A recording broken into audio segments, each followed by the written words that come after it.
अनंतानंत कोटि ब्रह्मांड नायक और कारण करुणावरुणालय भगवान श्री राघव जी को प्रणाम। भूतनाथ भगवान श्री काशी विश्वनाथ जी के चरणों में बारंबार प्रणाम वंदन करते हुए अनंत बलवंत हनुमंत कवि कुल चूड़ामणि श्री कपिराज हनुमंत जी के चरणों में बारंबार प्रणाम वंदन करते हुए हमारे सन्मुख विराजमान भगवान श्री राघवेंद्र सरकार के दिव्यवांगमय स्वरूप भगवान श्री रामचरितमानस जी के चरणों में बारंबार प्रणाम वंदन करते हुए चलते हैं कथा प्रसंग की ओर। जैसा कि आप लोगों ने पिछले भाग में कथा को श्रवण किया, क्या सुना? कामदेव भगवान शंकर को समाधिष्ट से बाहर निकालने के लिए पहुंचे उनकी तपस्या को भंग करने, और भगवान शंकर क्रोधित होकर उनको उसी समय जलाकर भस्म कर देगा। तेहि क्षण तीसर नयन उघारा चित्तवत काम भयउ जल छारा। उसी समय उनके सन्मुख ही कामदेव तत्क्षण जलकर भस्म हो गए। अब जैसे कामदेव भस्म भये, पूरी सृष्टि में हाहाकार मच गया। पूरी सृष्टि में हाहाकार मच गया कि अब जब कामदेव ही नहीं रहे तो सृष्टि की उत्पत्ति कैसे होगी? काम ही नहीं रहेंगे तो किसी के घर में बालक कैसे जन्म लेगा? सृष्टि की रचना कैसे होगी? ये सारे सज्जनों के विचार थे। लेकिन जो असुर था ताड़कासुर, वो बड़ा प्रसन्न हुआ। क्यों? क्योंकि उसने तो वरदान मांगा था कि शिव के तेज से जो पुत्र उत्पन्न हो उसी के हाथों मेरी मृत्यु हो। अब वो सोचने लगा कि शिव तो वैरागी है, उनके पास कोई पत्नी है नहीं, परंतु मैंने सुना है कि ब्रह्मा ने कहीं विवाह उनका तय किया है। यदि विवाह हो भी जाता है तो शिव तो गृहस्थ जीवन का कोई पालन नहीं करते, वो पुत्र पैदा करने में कोई रुचि नहीं रखते। परंतु यदि उनकी रुचि होगी भी तब तो काम ही नहीं रहे तो ये रुचि आएगी कहाँ से? अब वो परम प्रसन्न हो गया कि मैं तो अमर हो गया। लेकिन उसे नहीं मालूम कि जो देवता उसे वरदान देते हैं वो देवता उसका हल भी निकाल कर बैठे होते हैं। अब जब शंकर जी ने कामदेव को जलाकर भस्म कर दिया तो रति रोते रोते भगवान शंकर के पास गई और चरणों में गिरकर रोने लगी विलाप करने की, प्रभु देवताओं ने अपने स्वार्थ के लिए मेरे पति का बलिदान करा दिया, मैं कहाँ जाऊंगी, मैं तो अनाथ हो गई। तो शंकर भगवान को दया आ गई और बोले, रति ओ जब यदुवंश कृष्ण अवतारा होई हरन महामहि भारा। कहते हैं कि रति तुम चिंता ना करो, जब त्रेता युग में यदुकुल में यादवों के कुल में भगवान परमात्मा अवतार लेंगे, जब पृथ्वी का भार उतारने के लिए भगवान अवतार लेंगे तो कृष्ण तनया होई पति तोरा बचन अन्यथा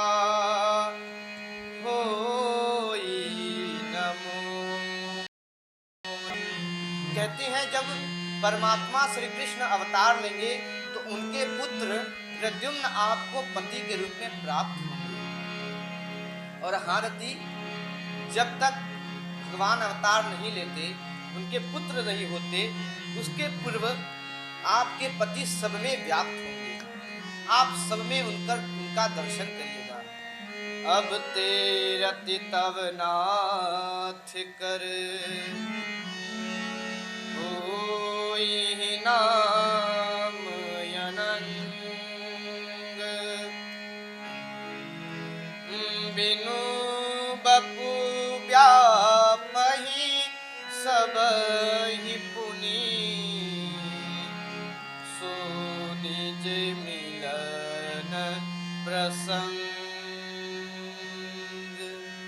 कहते हैं अब से तुम्हारे प्रति पति सबके भीतर व्याप्त होंगे, तुम दर्शन करना। रति प्रणाम करके गई। अब सारे देवता इस दृश्य को एक पर्वत की ओट से लगाकर देख रहे थे, पूरा दृश्य देख रहे थे वो लोग। अब जैसे रति प्रणाम करके गई, देवराज इंद्र बोले कि भगवान से बोले कि प्रभु बहुत जल्दी चलिए शंकर जी के पास। क्यों? क्योंकि शंकर जी यदि समाधि में दोबारा चले गए तब तो कामदेव भी नहीं रहे कि उनको वापस लाएं समाधि से। सारे देवता दौड़े कैलाश की तरफ जहां भगवान शंकर बैठे हुए थे। सारे देवताओं ने मिलकर भगवान शंकर की हर तरह से प्रशंसा की, नाना भांति से प्रशंसा की, पृथक पृथक तिन कीन प्रशंसा, सबने अलग अलग प्रशंसा की। कोई कहता है बोलिए महाकालेश्वर भगवान की, तब तक इंद्रदेव बोले बोलिए रामेश्वरम भगवान की, तब तक नारद जी बोलिए बोलिए काशी विश्वनाथ भगवान की। सारे देवता अलग अलग प्रशंसा करते हैं और कहते हैं शंकर तेरी जटा से बाबा तेरी जटा से क्या बहती है गंग धारा, भोले तेरी जटा से। शंकर तेरी जटा से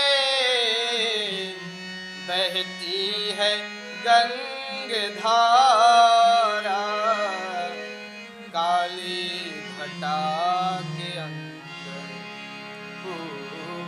काली घटा के अंदर जिम दामिनी उजाला, बोले तेरी जटा से।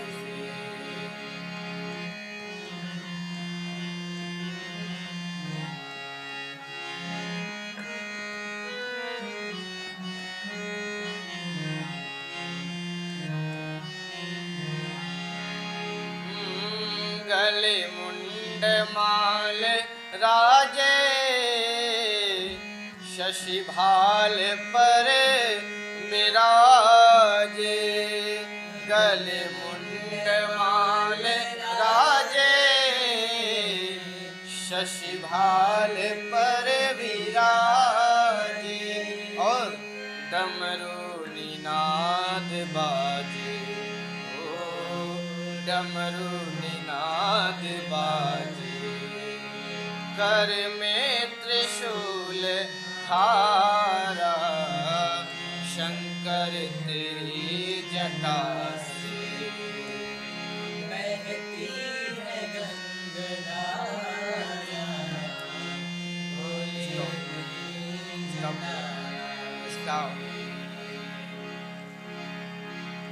सारे देवताओं ने अलग अलग प्रशंसा की बाबा की। जब शंकर जी सुने तो बोले कि क्या काम है बताइए। तो बोले कि हे अमर, आप लोग क्यों आए हैं बताइए। सब लोग बोलने में हिचकिचा रहे हैं। क्यों? अभी अभी कामदेव को जलते हुए उन्होंने देखा है, अब किसी की हिम्मत नहीं पड़ेगी बोले। तो ब्रह्मा जी बोले कि बोलते क्यों नहीं कि क्यों, किस काम से आए हैं आप लोग। तो बोले कि कैसे बोलूं, अभी कामदेव को जला दिया। तो बोले अभी सुना नहीं आपने क्या कहा शंकर जी ने? अमर, हे अमर आप लोग बताइए क्यों आए हैं। आप लोग को अमर बोल रहे हैं, इसका मतलब आप लोग को मारेंगे नहीं। बोले जो कामदेव आए थे वो भी अमर थे, उनको भी भगवान शंकर जलाकर भस्म कर दिए, इनका कोई ठीक नहीं है। तो भगवान शंकर बोले कि बोलिए क्या बात है। तो ब्रह्मा जी बोले कि प्रभु सारे देवता आपके विवाह के उत्सव का दर्शन करना चाहते हैं। सारे देवताओं के मन में ये लालसा है कि एक बार आपका विवाह अपने नेत्रों से देख लें। भगवान शंकर तो समझ गए कि हमारा विवाह नहीं देखना चाहते, सोच रहे हैं कि विवाह हो तो जल्दी से पुत्र हो तो ताड़कासुर को मारे, कोई विवाह हुआ इनको देखना नहीं है। भगवान शंकर बोले ठीक है। अब जैसे भगवान शंकर ने हामी भरी, ब्रह्मा जी तुरंत सप्तऋषियों को भेजे हिमांचल जी के नगर में। हिमांचल जी के नगर से सप्तऋषि लग्न मुहूर्त निकाल कर लाए।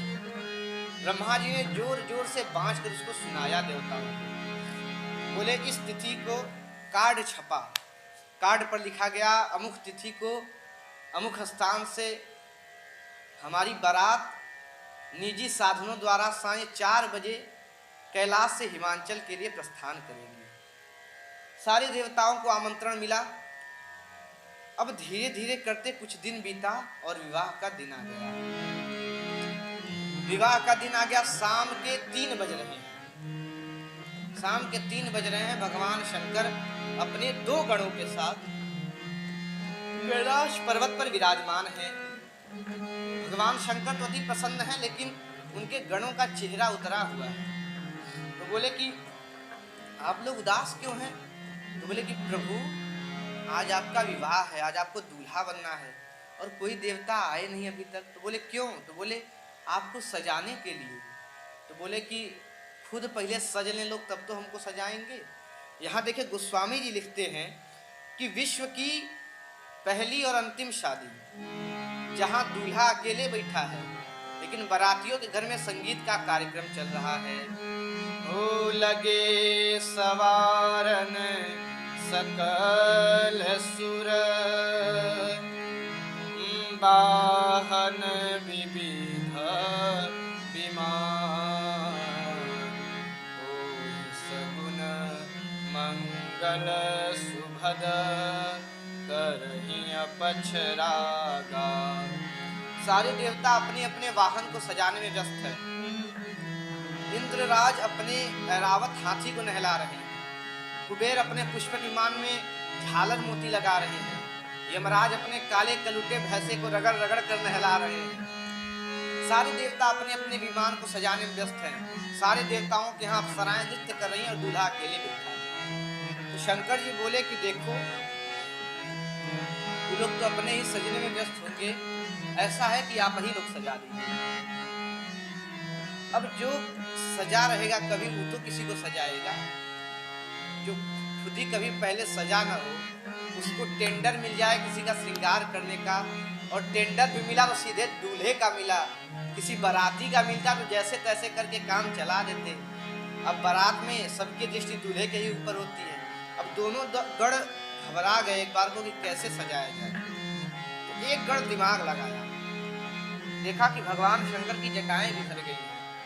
यहाँ गोस्वामी जी चौपाई लिखते हैं, चौपाई में भाव देते हैं कि शिवहि शंभो गण करहि श्रृंगार, जटा मुकुट यहि मारु समार,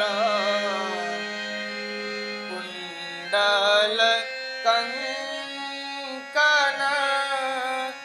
पहिरे ब्याला, तन विभूति पट के हरि छाला। गण दिमाग लगाए और भगवान शंकर के जटाओं को समेट कर सिर पे जटाओं का मुकुट तैयार कर दिया। एक गण बोला कि मुकुट से नहीं काम चलेगा, दूल्हा मौर लगाता है। तो एक गण गया दौड़कर 15-20 सांपों को पकड़ कर लाया, पतले पतले, सबके सिर को ऊपर किया, बांधा और भगवान शंकर के जटाओं में ले जाकर पहना दिया। अब सारे सर्पों की पूंछ बाबा के चेहरे के सामने झूलने लगी। हो गया मौर।